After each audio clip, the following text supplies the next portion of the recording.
So I'm happy and really excited to introduce our next speaker, NYU clinical professor, Dr. Of Museum Studies, Dr. Glenn Wharton. We invited Glenn to speak to us about his recently launched project, the Artist Archives Initiative, which focuses on David Wojnarowicz, a multimedia artist who died of AIDS in 1992. Glenn has taken his extensive archives to establish a working model of organizing and documenting the work of contemporary artists who employ ephemeral media on which their work is conceptually dependent. The political and social activist mindset of the artist, founded in the critical zeitgeist of the 1980s and 90s of a community under siege, has left a body of work that needs exactly this kind of grounding framework in order to ensure the survival of the sensitive legacy and to communicate authentically the vitality of the AIDS movement from 30 years ago into today's consciousness. Please welcome Glenn Wharton. Thank you, Marike. And thank you, Christian, for inviting me. Thank you for all the organizers. Thank you for the funders. I'm very excited to be here. I just love these conferences. I attended the last one as well. The question and answer sessions are where it seems to all happen. And given that, I'm going to try to even keep mine a little bit short. I have 3-hour seminars at NYU, so I can keep going if no one has questions, but I'd like to open it up anyway for discussion if there are some questions, and I'll even maybe highlight some topics that you might want to bring up as I move along. So my presentation, as Marike said, is about a research initiative that I launched with others at NYU recently called the Artist Archives Initiative. The aim of the initiative is to promote research and disseminate knowledge about the display and care of contemporary art.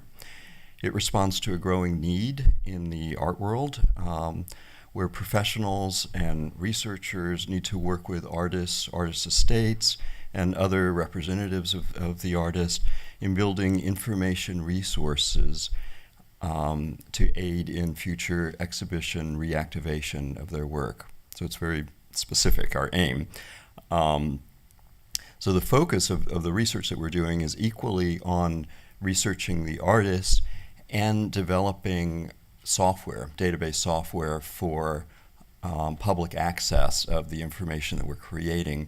I'm not really going to talk about the software side of it today, but I can if that comes up in discussion. I will be referring to it a little bit. But our focus is also on stimulating public conversation about these issues. So we are presenting at conferences, we're having our own symposia, we are publishing work, and it's also, since we are at a university, in part educational. So the researchers that we're using are paid graduate students for the most part doing the research, and I'll get into that in a few minutes. But I'll first tell you a little bit about my background, to what led me to this. I am a conservator, a sculpture conservator, a time-based media conservator. I was the media conservator at MoMA. I left there in 2013 to assume this full-time position at NYU with the idea that I would be able to launch my own research projects, hence this. And it all started back in 2014, a little while after I left MoMA, when I organized a panel discussion at NYU in October of 2013 called Archiving Performance for the Future. It was a panel discussion with the performance artist Lorraine O'Grady, and my idea was to have an archivist, a curator who was familiar with her work, and myself as a conservator to discuss with her how she thought about her legacy and what she was doing about it. And I had already known that she would be a good candidate for this because she was working with archivists to move her archive to Wellesley College, her alma mater. And she was also working with a website designer and content manager to create a website and upload information about her work. So it was a really interesting discussion for me, and it woke me up to a whole other world outside of my past experience. And I have to say I was really touched by this artist who was putting a whole lot of her own time and effort into helping people understand who she was and the work that she did. And I just began to think, maybe I could help in this area as well, and work with others to create these information resources that I will tell you about. As I said, I worked at MoMA for a number of years. I'm a conservator, so the work that I was doing at MoMA was this. We were creating documentation about the works in the collection in order to reinstall, conserve, reactivate them in the future. And I just brought a few images from the work I did at MoMA to illustrate that. We did a lot of artist interviews, so this is with Valley Export. I'm talking to her about a work that came into the collection. It was actually a work, Abstract Film Number 1, that had been a performance that she had re-performed many times in the late 60s. And we, MoMA, worked with her to create an installation that was an expanded version of that work, but it was a very complicated process to actually create the exhibition or the installation components and document exactly what it was, how it should be installed. And actually during the interview, she even said, you can perform the work as well if you want. And that hadn't even entered my mind. So then we discussed, well, what would that entail to actually re-perform the work as she had done it in the late 60s. Another, when MoMA started acquiring performance works, I believe 2008 was the first year, and I believe that Roman Ondak was the first one measuring the universe. I could be wrong with that. But at any rate, it was the first one that I encountered as the conservator, so I became a performance art conservator, and we had to think about what that meant as an institution. And one of the things it meant was, once again, interviewing the artists, but also creating videos of the performance, the artist performing it, the artist training other people to perform it, and other people performing the work. And in this work, the performers approach people in the gallery and ask if they would like to be measured. And they draw a horizontal line at the top of their head and write their first name and their birth date. And then over the course of the exhibition, a band representing the average height of the visitor to the museum is created in the room. Another way in which I worked with artists at MoMA was to create installation manuals. And in this case, with Matthew Barney and his studio, I worked with them to create manuals which had images in them, step-by-step instructions on how to install the works, sources for buying replacement parts, and other detailed information that would serve museum staff in the future. So those are just some examples of the work that I did. And so I was thinking, how could I do something like this at NYU? And it dawned on me that the Fales Library at NYU have a collection of downtown artist papers. So I approached the director, Marvin Taylor, and said, I'm thinking of doing something like this. Is there a set of artist papers at NYU that you think might be appropriate for working with graduate students and others? And he said, well, you have to do David Wojnarowicz. This is for those of you who know Marvin, he was very firm on this. So we began to talk about what a project like this would look like. We became co-directors of the project, and we invited computer scientist Dina Engel to come in as well to help us with the technical side of the research.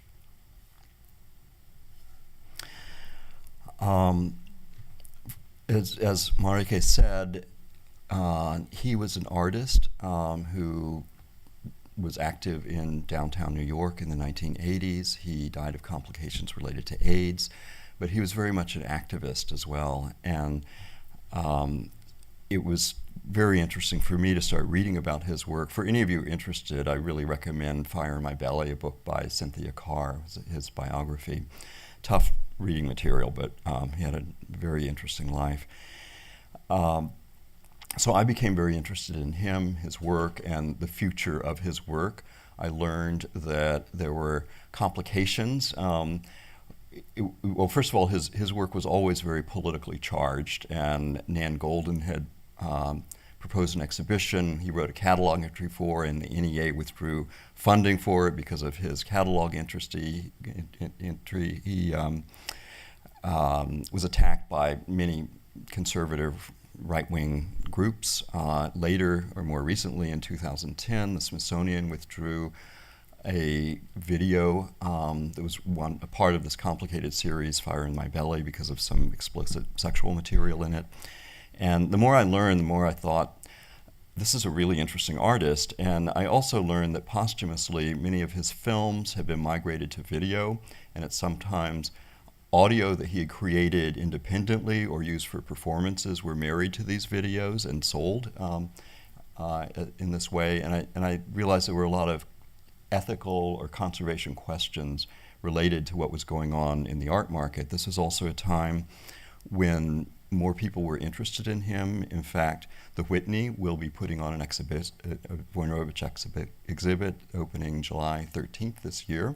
But this was at the very beginning of that research, so we worked with David Keel, the curator at the Whitney, in conjunction with others to research David Wojnarowicz. This is one of his iconic works, an image of him as a child. I think it's actually from his school book, describing his evolution as a gay man, starting with a child and learning about and experiencing repression in our society. And it's just a very touching text to read. I won't read it here, but it's not hard to find. So we began thinking about how to organize the project. We submitted a few grant proposals. We got some internal funding at NYU to hire graduate students, and the graduate students just flocked to this project. We had applicants from art history and conservation and moving image archive preservation and just across the university, and performance studies and on and on. So we began working with individual students as we structured the project. They started by reading all publications about Wojnarowicz and then moved on to his papers at NYU. We performed a number of interviews with people who knew and had worked with David Wojnarowicz. This is graduate student Diana Kamen, who became a research associate in our project, interviewing Sir Rodney Sir, who was an artist, and he also had worked with Wojnarowicz on installing some of his installations. And on the bottom right, you see the two of them looking at an image of the installation. It's sort of a memory jog, and he responded to that image saying, "Oh yes, I remember, and David said this." And so we captured all of that in an interview, which is now on the David Wojnarowicz knowledge base. You can download it, listen to it. We have a transcript of it.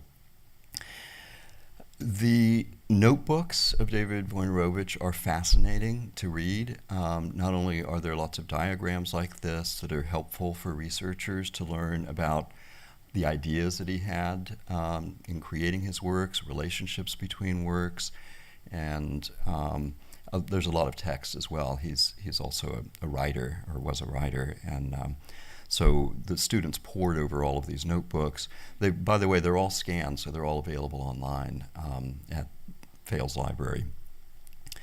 And so the students, what we call the humanities students, gathered all this, or created all this data and entered it into Google Docs spreadsheets. So we had these massive spreadsheets and image files that we were collecting. And meanwhile, Dina Engel worked with computer science students to start looking at the data and not presupposing that we would use one particular software or another for the database, but to try to respond. And we began to have meetings, and some really interesting meetings and discussions about what the database should look like. And one point that I'll just mention to you is something we call the database challenge, and it's this problem of how to manage complicated relationships between objects, people, and places. This, for instance, on the left is the magic box. It's a box that was found under his bed when he passed away, and it's now at Fales. In the box, and the box itself has been exhibited as a box with the materials displayed that are in the box, but it isn't really a work of art, and the objects in the box, some of them appeared in some of his works of art, but some of them were just objects that represented symbols that he used in his art. So for the database people, this was a real challenge to figure out how to set up fields and relationships in a database that would allow future researchers to access this information. Another example is this photograph, Untitled Face in Dirt, and the question here is authorship. He was traveling with a friend who is also a photographer, Marian Skimama, and it was his idea, he set it up, he buried himself, and then she took the picture. So the question is she the author, is he the author, is it joint authorship? And in the literature, sometimes each of them are attributed and sometimes it's joint authorship. Well, we were able to interview Marian Skimama about this question, among other things, and she said unequivocally that no, he is the artist, he is the author of this work. I was his agent in this case. So, but we wanted to sort of communicate those nuances. We didn't want to just say artist David Wojnarowicz. We wanted to communicate the subtle information that we were gathering. And one more example is this shark, which was a found object that he covered with maps that he sometimes used in installations, used in his films as a prop. And there are other examples of props like this. So again, is this a work of art? Do we identify it as such, or do we identify it as a prop for other works of art? And so we discussed all of this in our meetings.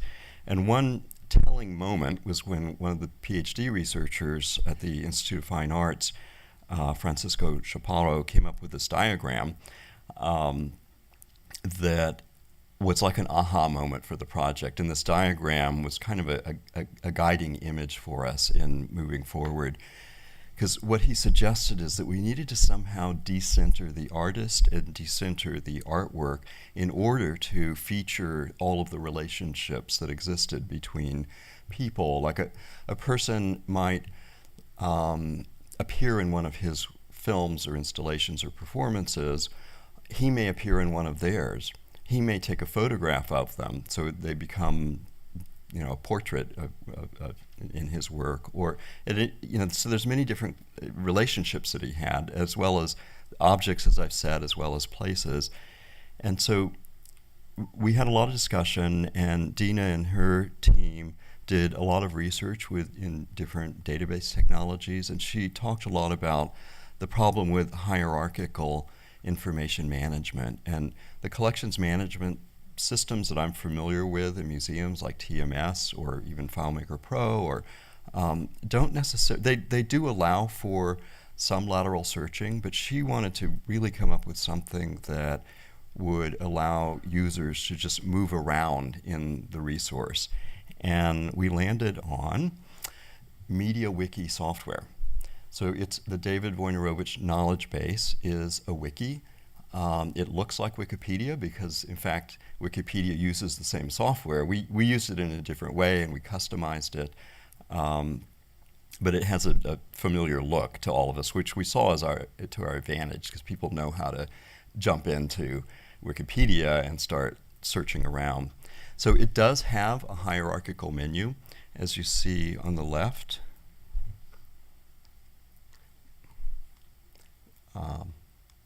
There it is. So we have a project website, credits, welcome, then about, artist biography, works, exhibitions, resources. So you can enter into any of these from this menu and learn about specific works, materials he used, past exhibitions of his works, and so on. But you can also just go into one of the pages. For instance, you can look up multimedia performances. We have categories of the kinds of works that he produced, and you can just do a find for Marian Skimama, or you could use the search field at the top. And if you click on Marian Skimama, you get to her page. So we have pages for all the individual people that he knew, or many of the people he knew and worked with. And then you see there that there's an interview. So if you click on that, then you get to interview page. So we wrote an abstract of the interview that we did, and you can click there and either listen to it or download it, or as I said, we have a transcript so you can access it that way as well. We launched it last spring at a symposium at NYU. That was just a symposium flyer, and I was very pleased that a number of artists, archivists, Artist Foundation people, many of the same group probably that are here today, or at least same type of professionals, as well as a number of students came. We had a very lively discussion, and I realized that I had stepped out of the museum world and into a very different world. And I was glad that we had a little bit of a discussion about archivists during the last session, because that was one professional world that I got to know during this project. Archivists were very much part of what we were doing. We were engaging with them. We had a number of focus groups with artists, managers of nonprofits, with archivists. And I learned that archivists work in very different ways from conservators, and archives are very different beasts from museums. And I believe what we're doing is somewhere in between, and that would be a discussion topic if anybody wants to get back to that question. And I also, in talking with artists, realized that some artists wouldn't want to have information resources like this about their work, their materials, their fabrication technologies available to the public. And I completely respect that, and I think that's very interesting. So in going forward, just because of what we're doing is so specific, we just want to work with artists or artist estates that would like to have a publicly accessible, open source information resource for curators, conservators, and other researchers. We do have a how to contribute page on the resource, so but it's not like Wikipedia, so we're not allowing just anybody to add anything they want. We have a gatekeeper, who is the archivist at Fales, and we have a team of advisors. So if somebody, and people are now starting to suggest contributions from research that they've done, we can discuss it among the advisory team, and then maybe even go back and forth with the author to edit it and get it ready to upload. So we are still adding information. And I just wanted to say that we're now launching our second information resource with Joan Jonas. We're about 6 months into it. She, of course, is a live artist, so it's very different for us. We're learning that it's a very different process working with a person rather than just an archivist who's in charge of papers. And so we've spent about 6 months. We have 6 students working on it. 4 of them are graduate students, and 2 of them are computer science undergraduates who are beginning to think about the database and what model we will use. The first part of the research was once again to go through publications, read about Joan Jonas, her work. She's, as you probably know, still very active. A retrospective just opened at the Tate a few weeks ago, and there's exhibitions all of the time. So we're fortunate that she lives here in New York. Her studio is in Soho, and her archive is in her studio in cardboard boxes. And we promised her that we're not going to send armies of students into her home going through all of her boxes. And but she's very, very interested in this. And in fact, this weekend, the student who's been working with us for about 6 months now, we feel is ready to actually meet with her. So he will be going to her home, and they will start working together to go through some of her boxes and her notebooks as well. So that's another topic for discussion if anybody's interested in exploring it. And I could certainly talk more about the differences we're encountering in working with an archive versus working with a living artist who has not gone through the archival process of creating finding aids and organizing her information. I have a few slides here just to indicate how many people were working on this project, mainly at NYU. We're expanding now with the Joan Jonas project, but this is for the David Wojnarowicz project. We had advisors, Scott Wojnarowicz scholars, but also different faculty members at NYU. We had an army of students, as I said, from different programs around the university that were interested in doing this, and we either paid them all or some of them got class credit for doing research. And those are our advisors. And just one more image. Our next symposium, sorry, this is a little plug, on April 20th in the afternoon, we will be having our second Artist Archives Initiative Symposium. And for this symposium, we were inviting conservators, curators, artists, archivists to speak about the artist information resources that they themselves create and that they themselves use. And one of the very interesting speakers will be an artist whose mother was an artist, and she inherited the estate, and she is now going through this process of creating the archive and disseminating works, and she'll be talking about that, but that's actually her on the poster where she's doing a performance of processing boxes in her mother's estate in a gallery window. So she's also incorporating the process into her own work. That was it. As I said, I can go on, but since we have a few minutes, I'd like to open it up for questions and see what happens.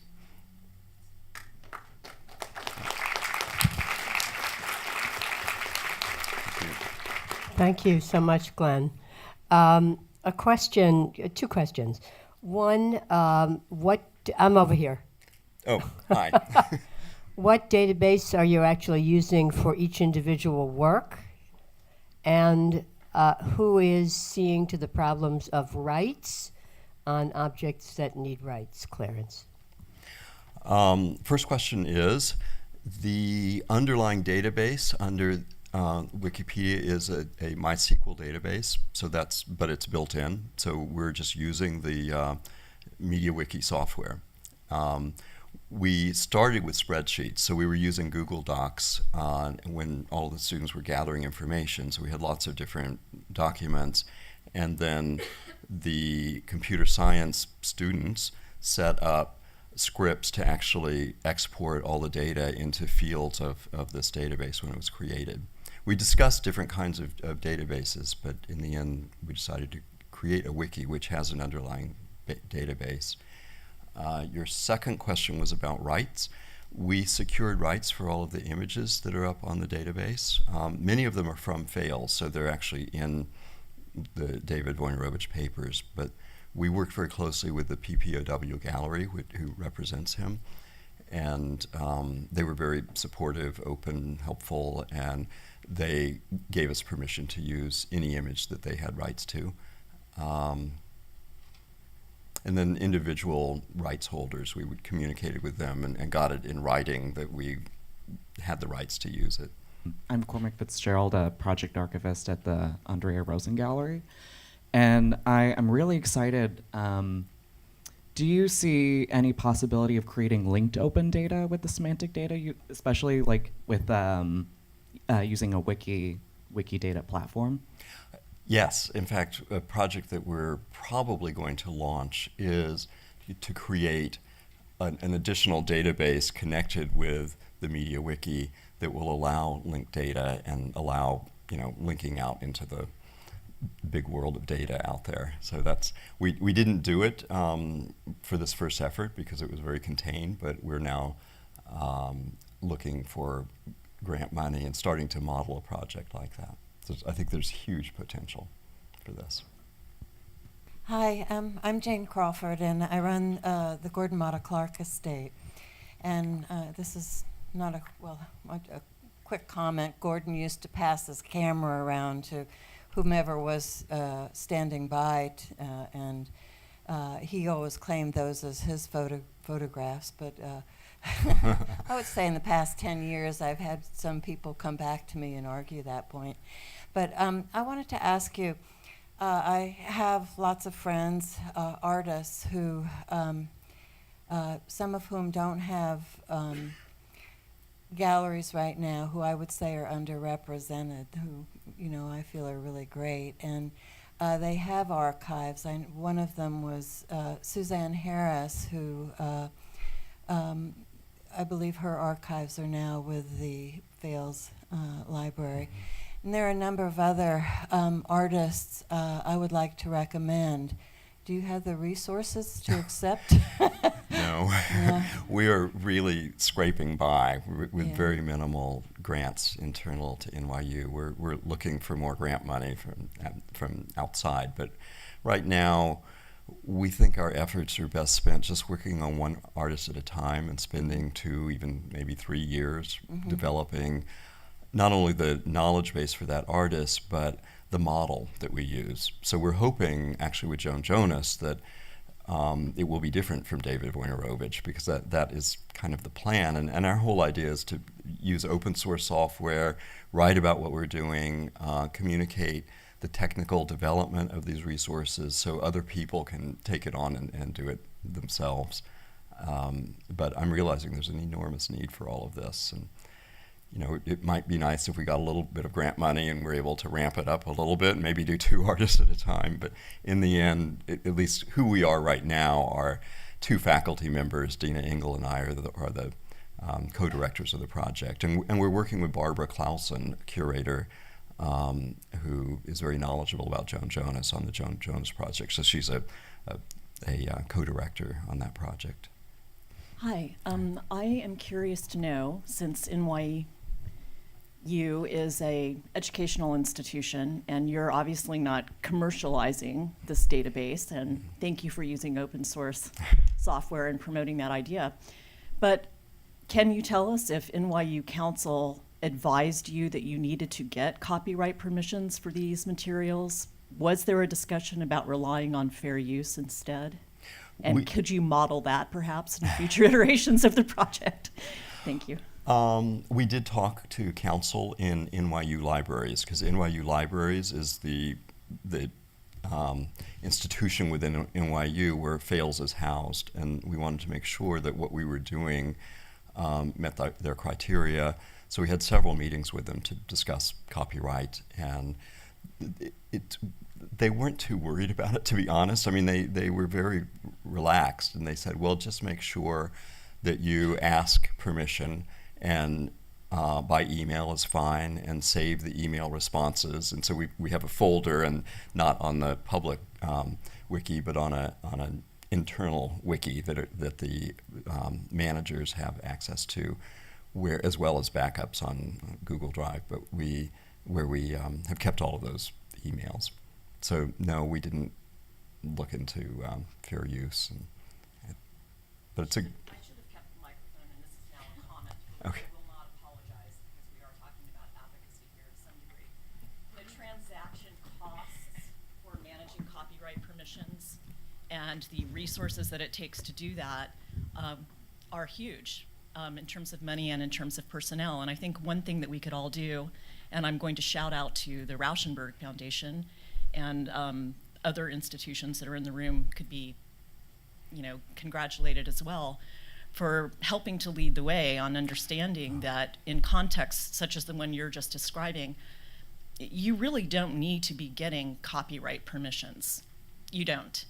What is really important, though, is to differentiate between our desire as historians and conservators, where we all are in some way, credit, and the kind of metadata, I love the question about linking, that needs to go with these materials in order to ensure that we know what they are, basically. But that's a separate question from getting legal permissions and going through all that. Thank you for letting me say that. No, thank you. And I think maybe what you were referring to is providing access to all images at Fales in these artists' papers. I mean, that's certainly not my realm, since I'm not part of that. And we're now working, outside of Fales with Joan Jonas. But it is a huge issue. We certainly credit all of the sources on the wiki, and we realize that people will probably download images, and it's what people do. We're certainly not going to go after people or police them if they copy or download images from our wiki, but we're not the rights holders for those images either, except for the ones that Fales. But thank you, it's a huge issue. I'm kind of skirting around it. My question has here Oh, has to do with how correspondence has shifted from exchanging letters, like yesterday's case with the Panza acquisition that came with a lot of documentation, to, for example, Joan Jonas being an artist of a digital age, in which I'm sure a lot of her most recent work in terms of instructions or emails that carry consequences in terms of understanding the work live in an email form versus a letter that would have been exchanged 30, 40 years ago. And I wonder how you're tackling the issue of archiving since the 2000s, that everything, or not everything, but a good portion of what we discuss no longer exists in a paper form. yeah. Well, one way to answer this is that we haven't gotten there yet. As I said, the first 6 months have been going through publications about Joan Jonas. We're just starting to work with her now. Another way to answer is that we're really not creating archives.